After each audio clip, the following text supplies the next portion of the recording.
river to a valley, an ocean to a stone. The time it takes the edges to become well worn. But with your arms around me, I've never been more sure that all this time and softened lights are better than before. We're better than before.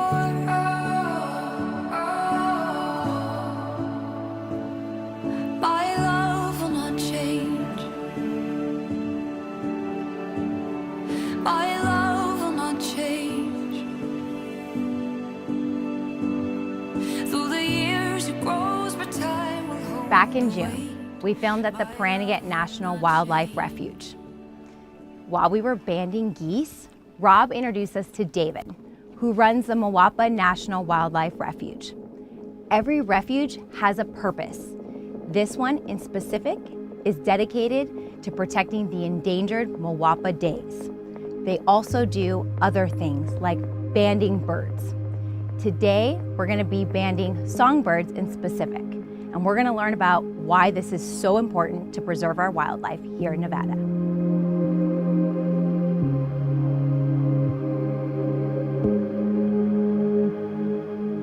So tell me a little bit about the importance of bird banding and why you do it here at the Moapa Refuge. Okay, what we do here at Moapa is part of a larger program called MAPS, which is an acronym that stands for Monitoring Avian Productivity and Survivorship. And so songbird populations have been declining for decades, and we're not really sure why. There are a lot of other long-term breeding bird monitoring programs, such as the Breeding Bird Survey, where every year for decades people run the same routes and they count every bird they hear or see. And that's very useful information for identifying trends in population. So you may be hearing and seeing less of a bird or less of a specific species, but you don't know why. So what MAPS does is it provides us with vital rates, which are things like adult survival, recruitment, which just means how many of the young survive into the fall, and then their reproductive rates. And so by doing that, we can kind of pinpoint what the reasons for the declines are. And so based on that, what are the reasons for the declines? Typically it's loss of habitat through development or just changes in the habitat. And northerly parts of some birds' range is climate change. Invasive species can have a very negative effect on songbirds. They really have a lot working against them.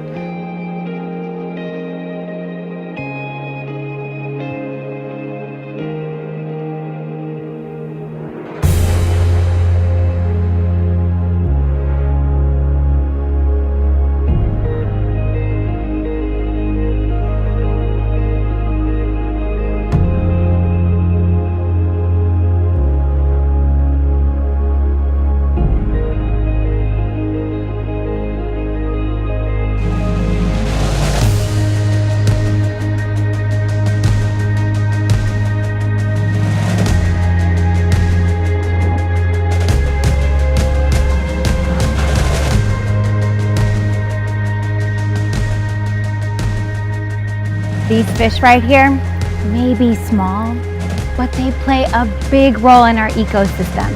And the Moapa Wildlife Refuge is dedicated to making sure that these fish stay healthy, happy, and they don't become extinct.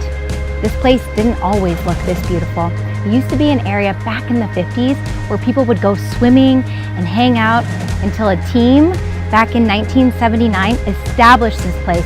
And it took a lot of manpower to dig up the pools and re-put everything down, repave it so that you and I can come visit. And I have to say, throughout this whole process, it's been wonderful because I've got to work with an amazing team of biologists, of researchers, of rangers that have just done such a wonderful job keeping this place beautiful so that we can enjoy it. And it's just been a real honor to work with the refuge, and I can't brag enough about this place. So if you're ever in the area, you just go an hour away from Las Vegas, stop by, you might learn something new, and your kids or other family members would probably enjoy it as well.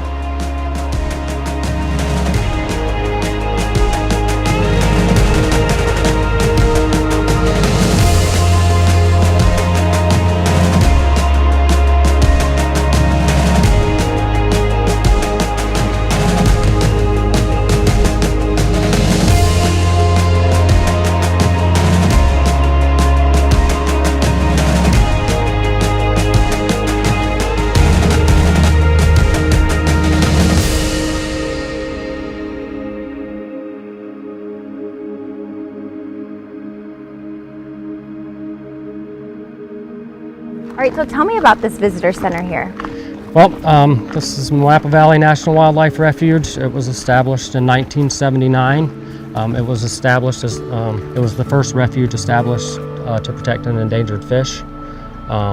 So the Moapa Dace lives in these warm springs here. The water comes out of the ground between 86 and 90 degrees year-round. And so these fish are specialized to live in that specific environment. That's very warm water. Yes, it's hot. It's like bath water. And so the purpose of this refuge was to protect the dace. The main threats for dace are habitat alteration and invasive species.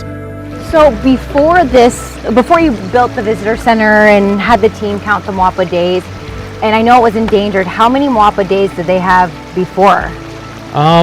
Roughly 2,000 to 3,000. That was in the early 80s. There's been a lot of habitat restoration, and then we've also had some catastrophic wildfires here that lowered the population, as well as an invasion of blue tilapia. Tilapia got into the system and started eating the dace, and we were down to around 400 individuals in 2008. Wow, that's quite a drop. Yeah, so we've pretty much doubled the population in the last 10 or 12 years. That's impressive. Yeah. So that's really good news for here to be able to have that many. And how many do you expect to have where it's no longer endangered? Our goal is 6,000 for delisting. And these are what we call endemic species, which means they occur nowhere else in the world. So this is the only place in the world that these fish exist. So the Moapa Dace's range is only about 2 miles of stream. And when you stand up on the overlook, you are overlooking the entire range of this fish. It's the only where in the world you can see it. And it's here in Nevada. Yep.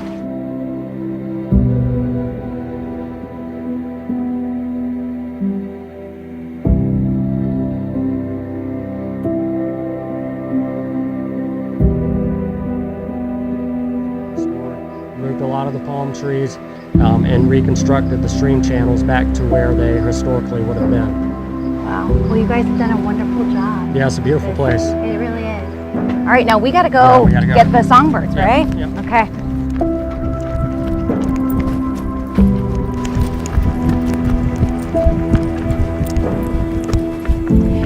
You want to keep David mic'd up? Can we just keep him mic'd up? Ready?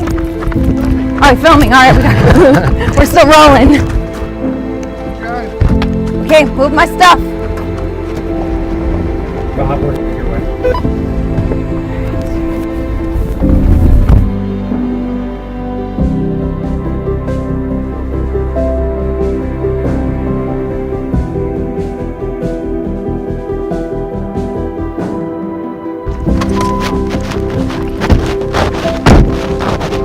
All right, come on.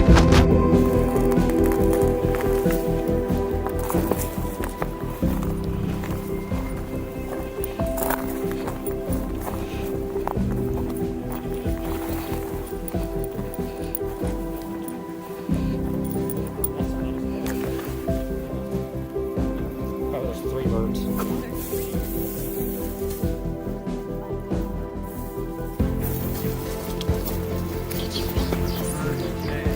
right, so we caught 3 birds in this net.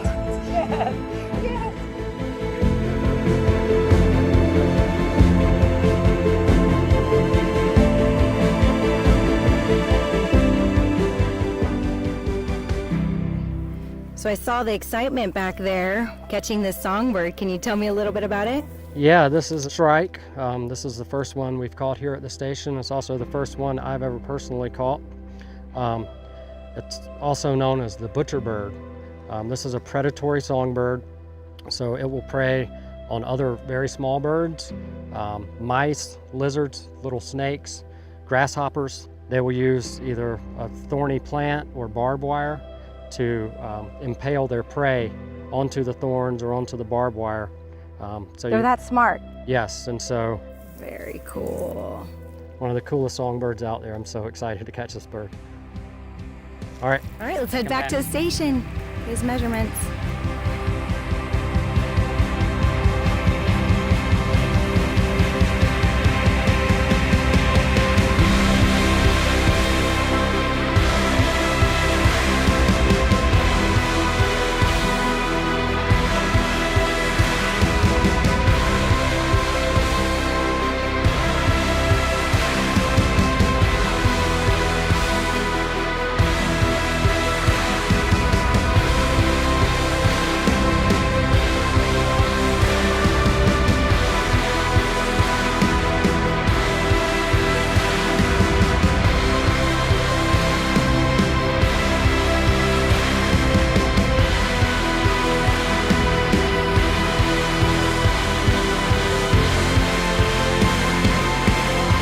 I had such a wonderful time in Moapa.